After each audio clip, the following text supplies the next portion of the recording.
Council Coordinator Thel sat in his office watching the galaxy fall apart. The massive displays on his walls showed red warning symbols from hundreds of star systems. Each symbol represented a crisis that was growing worse by the hour. Talar 7 had been evacuated completely. 2 billion Zalaki citizens fled their homeworld when the atmospheric processors failed. The machines that kept their air breathable had stopped working 3 days after the human technicians left. Zalaki engineers could not figure out how to fix them. The hyperspace beacon network was failing in cascade patterns. Ships were getting lost between star systems because the navigation aids were going dark. The beacons needed constant maintenance that only humans seemed to understand. Without them, faster-than-light travel became dangerous and unreliable. Thel's assistant, a nervous Vorthan named Crix, brought him another stack of emergency reports. His forearms were shaking as he set the documents on the desk. The situation is getting worse, Crix said. 17 more systems have reported critical failures in the last hour. Thel picked up the first report. Pirates had attacked 3 merchant convoys in the Outer Rim. Without human escort ships, the traders were defenseless. The Galactic Fleet was trying to respond, but most of their best ships had been crewed by humans. The second report was from Nexari Prime. Their main fusion reactor was showing signs of instability. The Moravian engineers were afraid it might explode and destroy half the planet. They were begging for human technical assistance. How many human experts have we contacted? Thel asked. All of them, Crix replied. None are responding to our messages. President Rivers issued a statement saying that humans will not provide any assistance until Resolution 847C is completely withdrawn. Thel threw the reports on his desk in frustration. The papers scattered across the surface like falling leaves. For 300 years, humans had been quietly keeping the galaxy running. They fixed things that broke. They found solutions to impossible problems. They made different technologies work together. When they should not have been compatible, now the galaxy was learning what it meant to function without human ingenuity. His personal communicator buzzed with an incoming priority message. The caller identification showed it was Chancellor Vex of the Moravian Empire. Thel accepted the call and the Chancellor's image appeared as a hologram above his desk. Coordinator Thel, we need to talk, Vex said. His blue skin looked pale and his 4 eyes were wide with worry. My engineers tell me that our fusion reactors will fail within the next week. Only humans know how to maintain them properly. The humans refuse to help until we withdraw Resolution 847C, Thel replied. Then withdraw it immediately, Vex demanded. My worlds are facing complete power grid collapse. It is not that simple, Thel explained. The Yutani are refusing to change their position. They say this is just human stubbornness and we should not give in to their demands.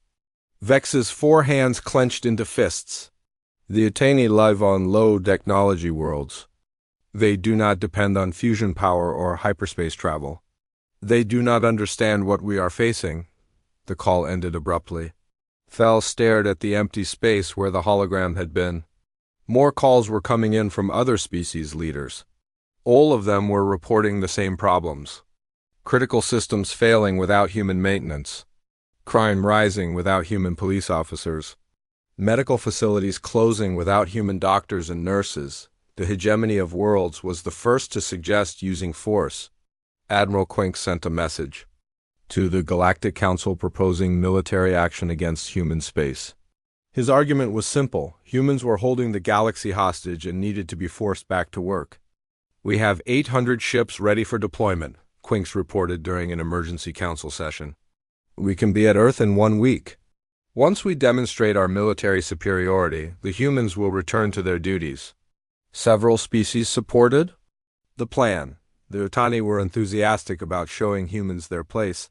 The Rilans agreed that force might be necessary.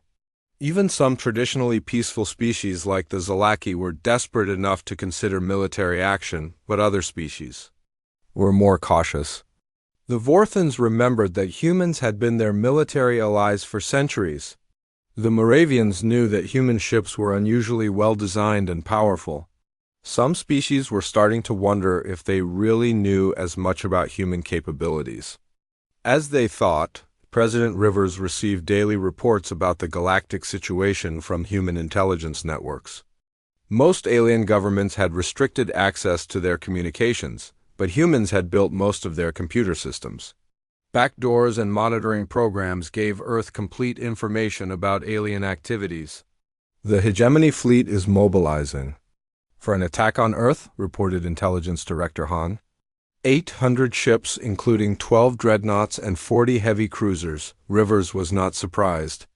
Military force was usually the first solution aliens considered when diplomacy failed. They had never learned to think beyond simple applications of power. "What about our defensive preparations?" she asked. "Complete," replied Admiral Torres. "All human worlds are protected by the new defense platforms. Our fleet is ready for deployment."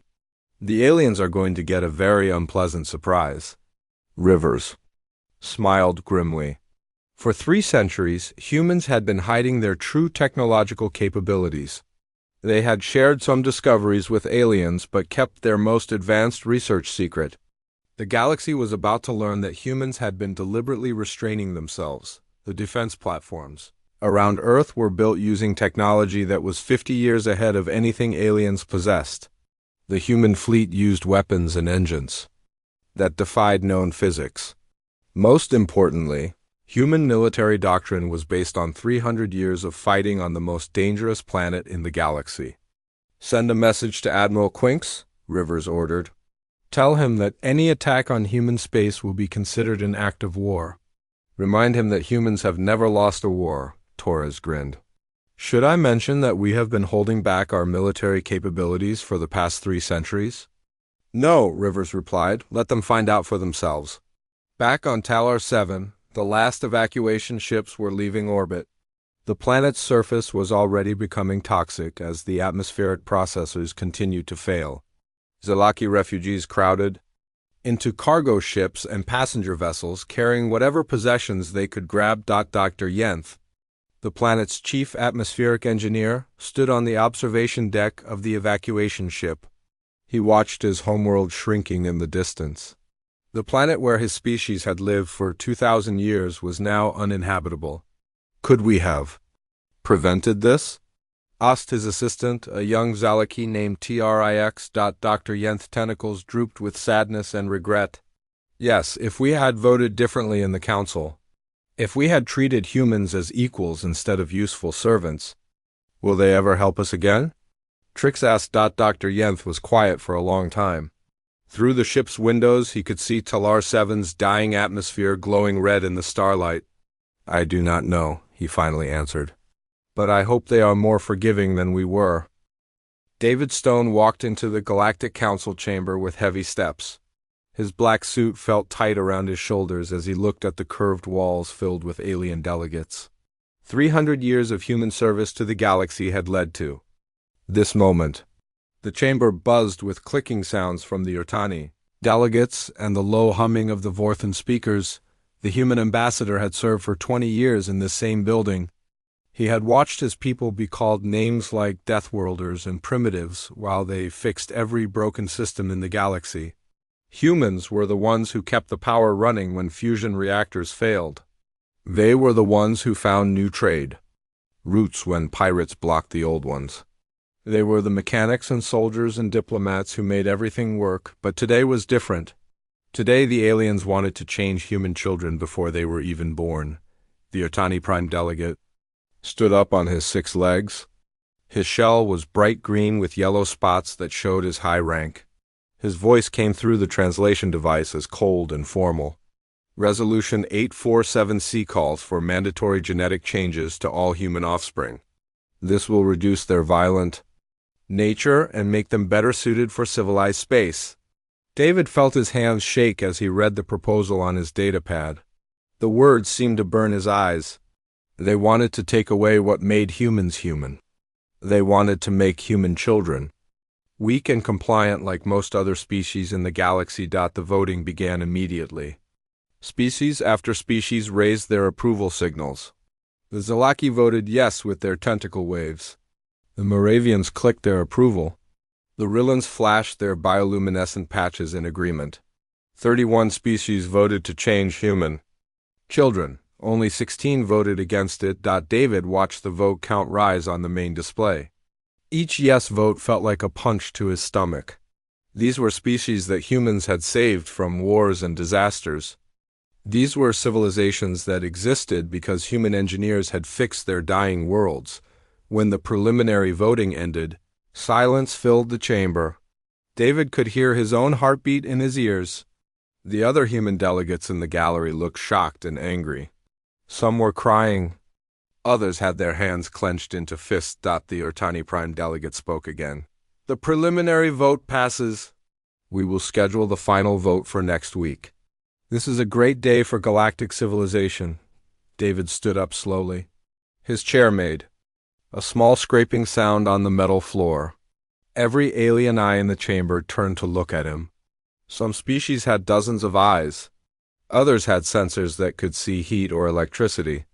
All of them were focused on the human ambassador. You want to change our children, David said. His voice was quiet, but it carried through the chamber. You want to make them weak like you. The Otani delegate clicked his mandibles in what David knew was their version of laughter. We want to make them civilized. Your species has always been difficult to manage. This is simply a practical solution to a long-standing problem. David felt something break inside his chest. It was like a dam bursting after holding back water for too long. He had spent 20 years being polite to these creatures. He had smiled when they called his people savages. He had thanked them when they gave humans the worst jobs and the most dangerous missions. Difficult to manage, David repeated. He reached into his jacket and pulled out his personal communicator. It was a small device that could reach every human frequency in the galaxy. You think we are difficult to manage? The alien delegates started to shift nervously.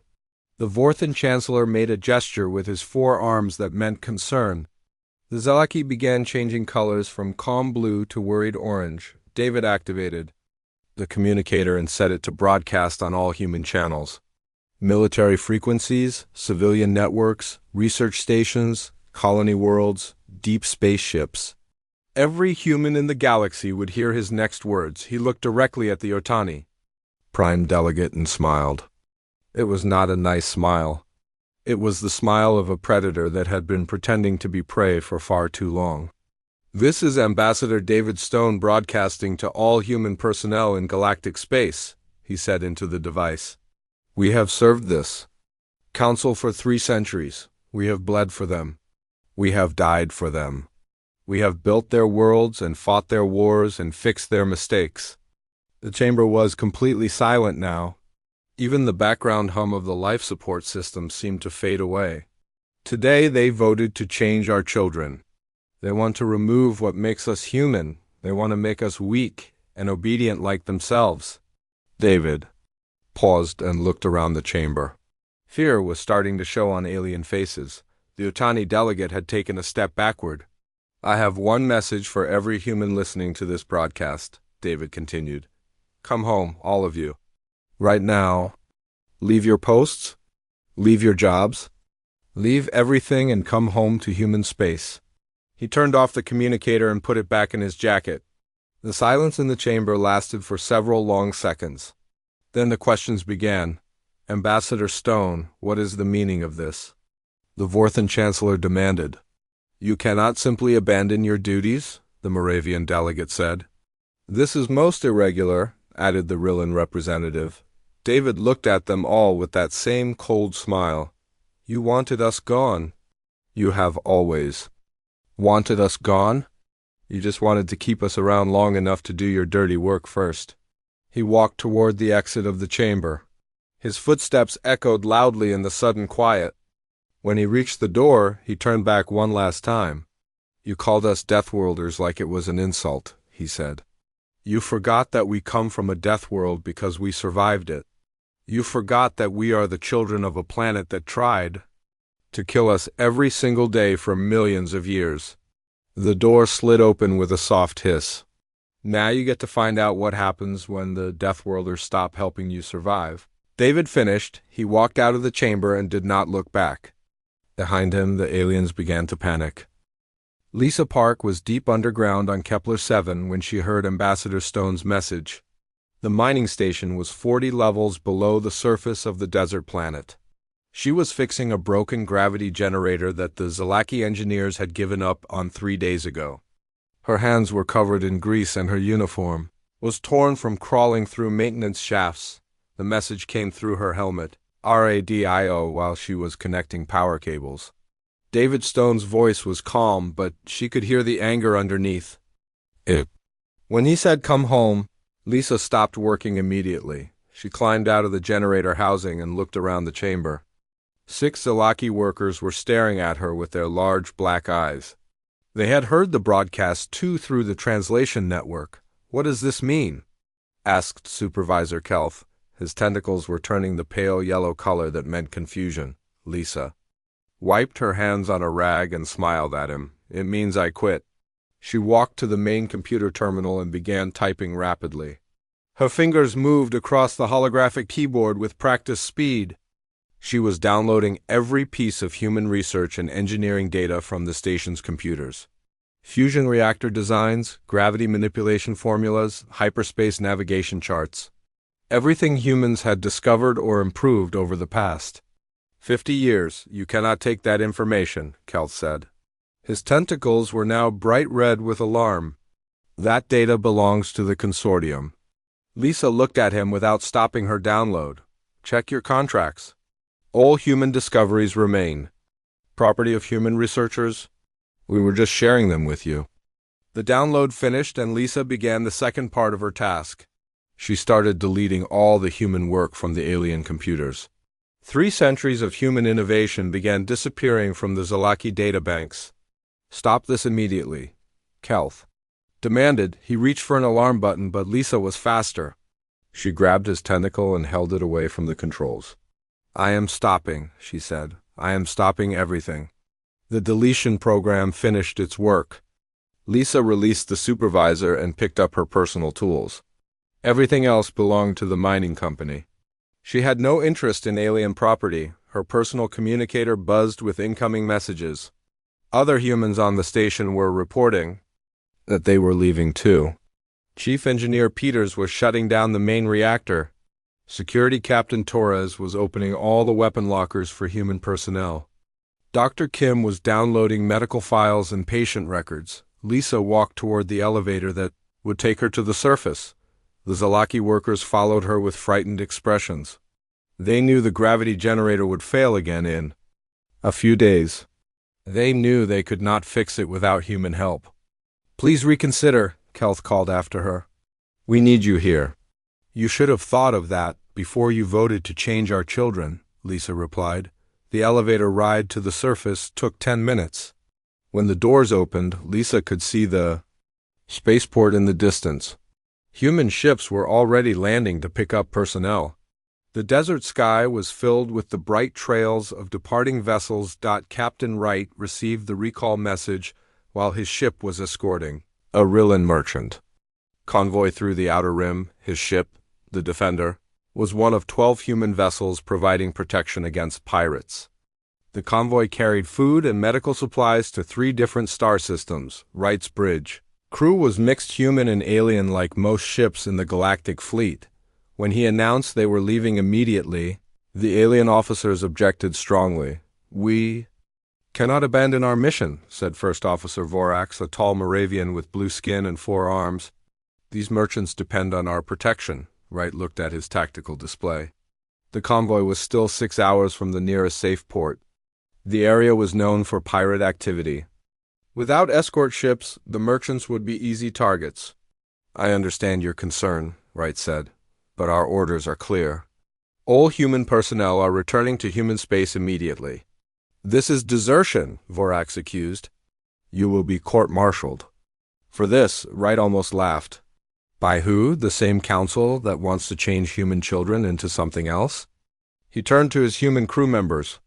"All human personnel report to the escape pods. We are transferring to the escort ship Rising Star."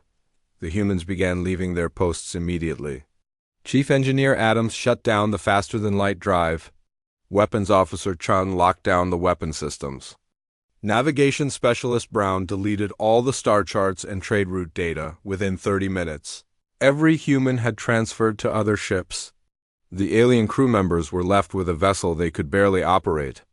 Most alien species did not understand human technology well enough to maintain it properly. Wright stood on the bridge of the rising star and watched the convoy ships drifting helplessly in space. The Rillan merchants were sending desperate messages asking for help. Their own weapons were weak, and their ships were slow. "Captain, we are detecting pirate ships approaching the convoy," reported his new tactical officer. 12 vessels moving in attack formation. Wright felt bad for the merchants, but his duty was clear. Set course for Earth, maximum speed. The rising star jumped to faster-than-light travel just as the pirates began their attack. Wright did not look back on Earth. President Rivers was in an emergency meeting with her military advisors. Reports were coming in from across the galaxy as humans abandoned their posts. The exodus was happening faster than anyone had expected. 40% of human personnel have already left their assignments, reported Defense Secretary Cole. The remaining 60% are expected to depart within the next week. What about essential positions? Rivers asked. Power plants, medical facilities, defense stations? All abandoning their posts as ordered, Cole replied. Ambassador Stone's message was very clear, no exceptions. Rivers nodded grimly. She had approved Stone's actions before he made the broadcast. The plan had been discussed for months in secret. If the aliens ever went too far, humans would show them what life was like without human help. What about the consequences? Asked Secretary of State Williams. People will die without our medical teams and engineers. People have been dying for centuries while the aliens treated us like useful animals, Rivers replied. Maybe now they will learn to treat us with respect. The first infrastructure failures began within hours of the exodus. Fusion reactors on alien worlds started showing warning signs that only human technicians knew how to address. Hyperspace beacons began failing without human maintenance crews. Police forces lost their human officers and crime rates started climbing. The galaxy was about to learn what 3 centuries of human service had really been worth. Admiral Quinks stood on the bridge of his flagship, the Eternal Glory, watching the tactical display show 800 hegemony ships moving toward the Sol system. The fleet was the largest military force ever assembled in galactic history. Dreadnoughts, the size of small cities, traveled alongside cruisers bristling with plasma cannons and missile launchers. Long-range sensors are detecting the human home system, reported Navigation Officer Zelk. We should reach the outer planets in 6 hours. Quinks nodded with satisfaction. The humans had shown disrespect to the entire galaxy by abandoning their duties. They needed to be reminded of their place in the galactic order. Force was the only language that primitive species understood. Any signs of human military activity? Quinks asked. Negative, Admiral, replied Tactical Officer Morn. We are detecting normal civilian traffic around the inner planets.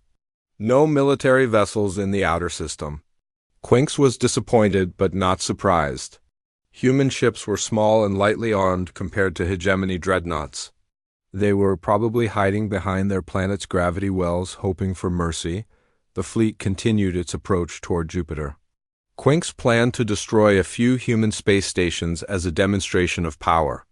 Once the humans saw the superiority of hegemony military technology, they would beg to return to their previous duties. Captain Ann Foster was watching the alien fleet approach from the command center of Defense Platform 7. The platform was hidden in Jupiter's radiation shadow, where alien sensors could not detect it. 50 similar platforms surrounded the solar system in a defensive grid that had taken 20 years to build in secret. Enemy fleet count confirmed at 800. Vessels, reported Lieutenant Davis from the sensor station. They are maintaining formation and heading directly for Earth. Foster looked at the tactical display showing the alien ships as red dots moving through space.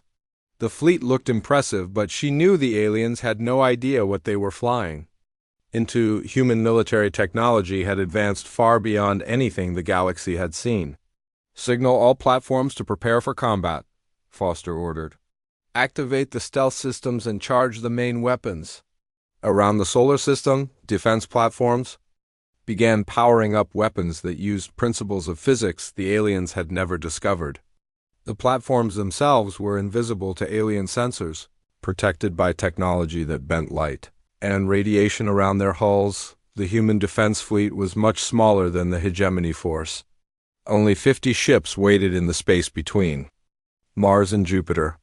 But these ships were built using 3 centuries of advanced research that humans had kept secret from the galaxy. Admiral Quinks was studying the tactical readings when his ship's alarms began sounding. Warning lights flashed red across the bridge as the sensor officer reported impossible readings. "Admiral, we are detecting massive energy signatures throughout the system," Morn said. His voice was tight with confusion. "The readings do not match any known technology." "Elaborate," Quinks demanded. "Sir, there appear to be large artificial structures throughout the system, but our sensors cannot get a clear reading on them. It is as if they are there but not there at the same time." Quinks frowned. Human technology was primitive compared to hegemony science. They should not be capable of anything that confused advanced sensors. "Begin the attack on the outer settlements," he ordered. "Show these humans the price of defying the galactic order." The lead ships in the hegemony fleet opened fire on a mining station orbiting Jupiter. Plasma bolts and fusion missiles streaked through space toward the installation. The weapons should have destroyed the station completely. Instead, the attacks hit an invisible barrier and disappeared. The mining station was completely undamaged. "What happened?" Quinks shouted. "Unknown, sir," Morn replied. "Our weapons appear to have been absorbed or redirected somehow." Before Quinks could respond, the human counterattack began. Space around the hegemony fleet suddenly filled with weapons fire that seemed to come from nowhere.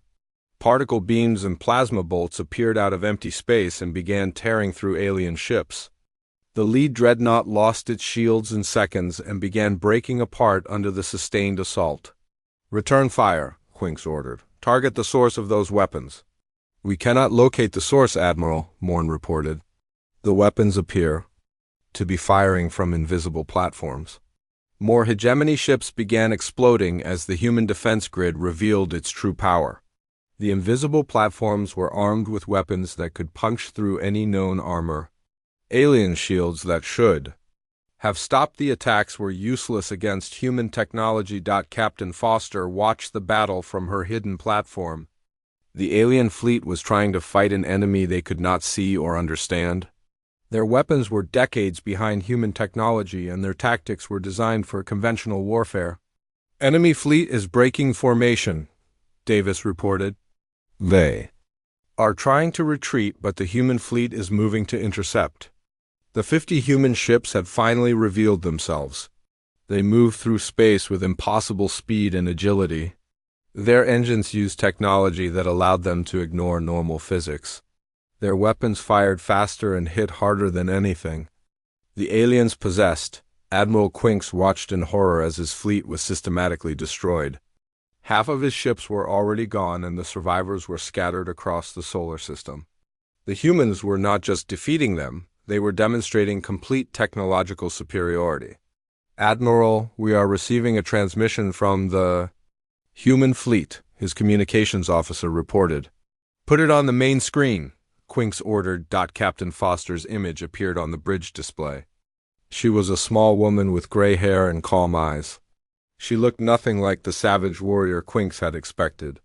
"Admiral Quinks, I am Captain Ann Foster of the Solar Defense Force," she said. "You are trespassing in human space with hostile intent. I am offering you one chance to surrender and withdraw your remaining forces." Quinks felt his pride burning like acid in his chest. No alien species had ever offered surrender terms to the mighty hegemony fleet. The humiliation was unbearable. "We do not surrender to primitive species," he replied. "Continue the attack." Foster's expression did not change. "I was hoping you would be more reasonable." "Very well, let me show you something." The transmission ended and Quinks turned to his tactical officer. "What is our fleet status?" 400. "Ships remaining," Morn reported. "Most are damaged and low on ammunition." "Sir, we are detecting a massive energy buildup in the human home system," the sensor officer called out. "Something is charging a weapon of unprecedented power." On Earth, President Rivers stood in the military command center watching the battle. Through satellite feeds, the hegemony fleet was broken but still fighting. It was time to end this demonstration permanently. "Activate the solar lance," she ordered. Deep in space, a weapon platform the size of a small moon began focusing energy directly from the sun itself. The solar lance was humanity's most advanced weapon, capable of destabilizing a star from light years away.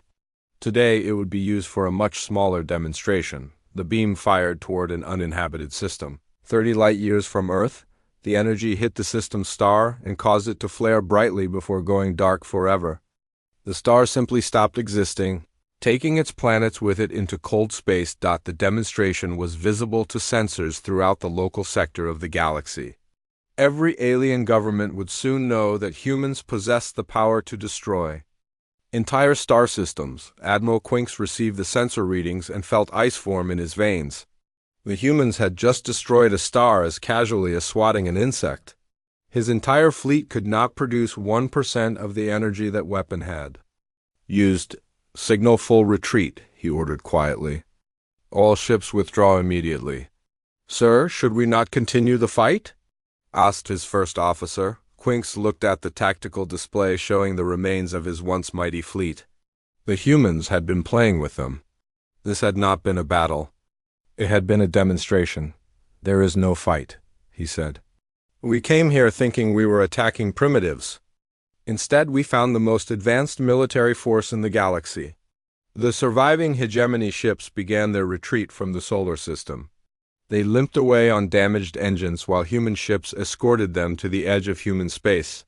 The humans could have destroyed them all but chose to let them go. Captain Foster opened the final communication channel to the retreating fleet. "Tell the galaxy what you saw here today," she said.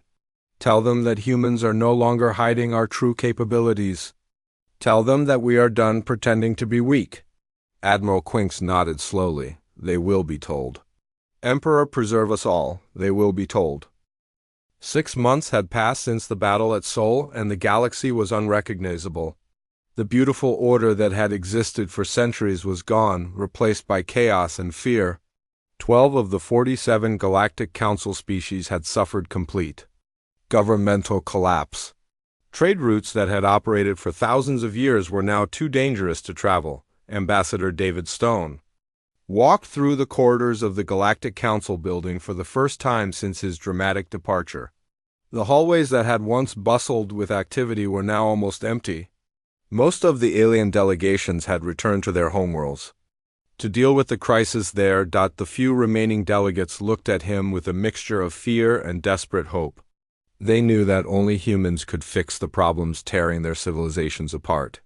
They also knew that humans no longer had any reason to help them. The main council chamber had been reorganized completely. Instead of the traditional circular arrangement with humans in the back corner, a new configuration put the human delegation at the center. Alien representatives sat in galleries around the edges like observers rather than equals. Council Coordinator Thel stood nervously at the main podium. His usual confidence was gone, replaced by the humility of someone who finally understood his true position. He looked tired and much older than he had 6 months ago. "The Council recognizes Ambassador Stone of the Human Federation," Thel announced. Formally, David took his place at the central podium and looked around the chamber. Many seats were empty. The Otani delegation was notably absent after their government fell 3 weeks ago. The hegemony of worlds no longer existed as a political entity after their military disaster at Sol. "Before we begin formal negotiations," David said, "I want everyone here to understand the new reality. Humans are no longer junior partners in galactic civilization. We are no longer your maintenance crew or your military muscle. We are equals, and we will be treated as such." President Rivers appeared as a hologram next to the podium. Her image was clear and solid, showing the advanced projection technology that humans had developed. She looked calm and confident, like someone who held all the advantages in the coming negotiation. The Human Federation has prepared a list of terms for renewed cooperation with galactic civilization, Rivers announced. These terms are not negotiable. You will accept them completely or continue to face the consequences of our absence. The terms appeared on displays throughout the chamber.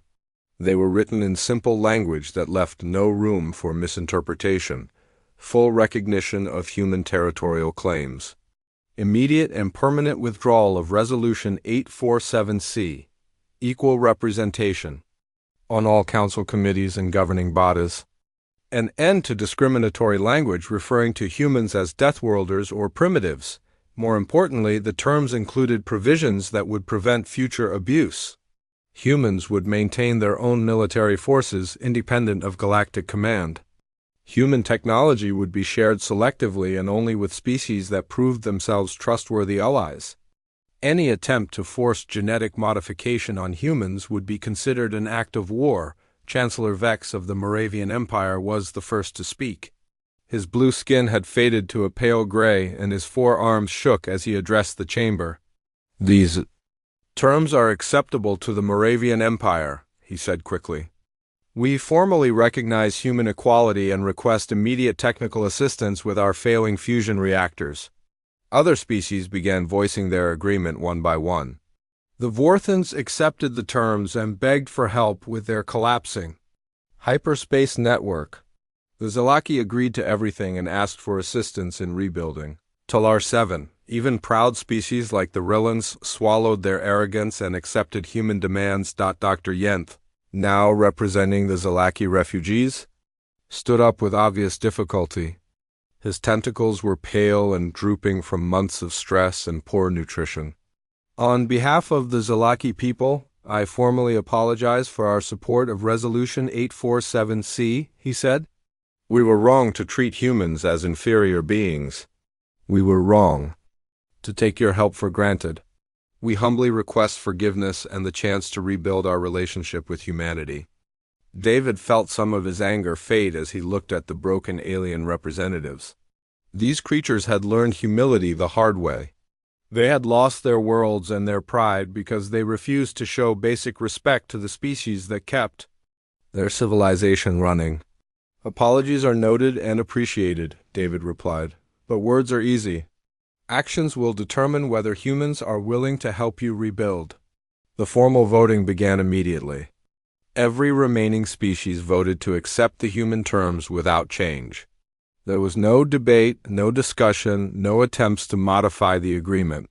The aliens had learned that they had no bargaining power left. The Otani Prime delegate appeared via emergency transmission from his homeworld. His shell was cracked and his mandibles were broken from recent fighting.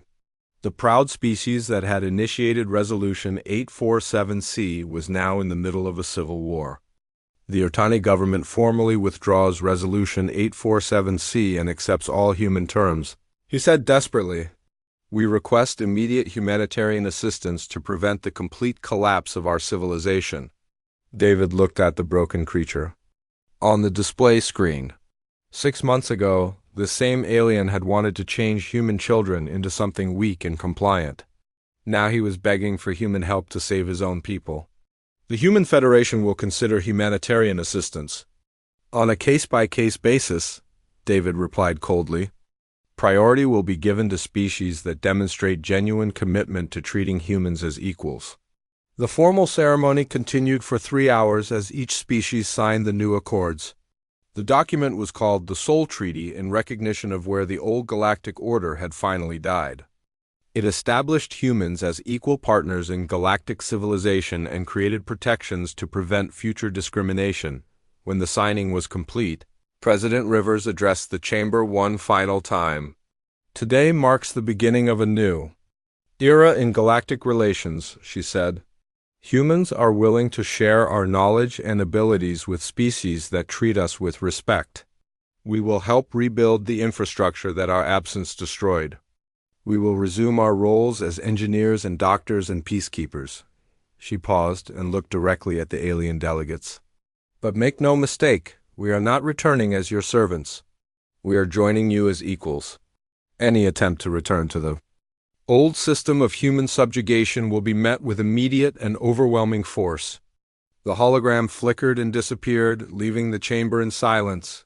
Captain Foster, now promoted to admiral, stood at the window of Earth's orbital command station watching human ships preparing to depart for alien worlds. Engineers and medical teams were ready to help repair the damage caused by 6 months of neglect. But this time they would work as respected professionals, not as second-class citizens. Admiral Torres approached with a datapad containing deployment orders. The first relief missions are ready to launch. Fusion reactor specialists for Nexari, prime atmospheric engineers for Talar 7, and medical teams for the Ertani homeworld. Foster nodded and signed the authorization. Make sure every team understands the new rules of engagement. We help as equals or we do not help at all. Understood, Admiral, Torres replied.